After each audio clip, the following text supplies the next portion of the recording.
অসুস্থ ছিলেন, তাকে স্বৈরাচারী আওয়ামী লীগ সরকার চিকিৎসা করতে দেয়নি তারিখ ছিল। আমরা আল্লাহ তাআলার শুকরিয়া আদায় করছি যে তিনি চিকিৎসা করেছেন, তার শারীরিক অবস্থা অনেক ভালো এবং সারা দেশের মানুষ কিন্তু অত্যন্ত আনন্দিত। এই জন্যে হাজার হাজার মানুষ আসতেছে এবং জমায়েত হচ্ছে এবং তারা তাদের ভাব শ্রদ্ধা প্রকাশ করছে।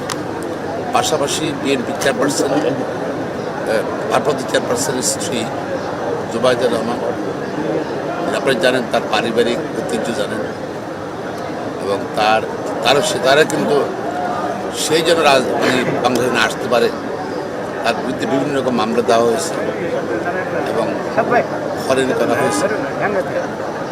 প্রায় দেড় যুগ পরে উনি দেশে আসছেন। স্বাভাবিক কারণে আমরা অত্যন্ত আনন্দিত, অত্যন্ত খুশি, দেশবাসী খুশি এবং আজকের এই যে লোক আসতেছে সকালবেলায় এত লোক সমাগম হচ্ছে, এটা বিএনপির প্রতি, বেগম খালেদার পরিবারের প্রতি, তারেক রহমানের প্রতি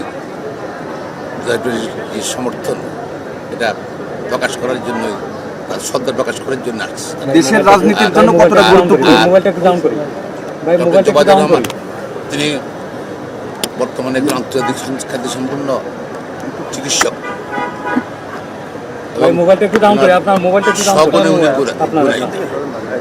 তো উনি রাজনীতি করবেন না করবেন সেটা পারিবারিক সিদ্ধান্ত। তবে আমরা আমাদের নেতার স্ত্রীকে আসছেন বেগম খালেদার সাথে অত্যন্ত খুশি, অত্যন্ত আনন্দিত দেশবাসী। খালেদা জিয়া কি শারীরিকভাবে সুস্থ হয়ে রাজনীতিতে ফিরতে পারবেন বলে আশা করছেন? উনি রাজনীতিতে আসেনি, দলের চেয়ারপারসন উনি আসেনি। ওকে, ঠিক আছে।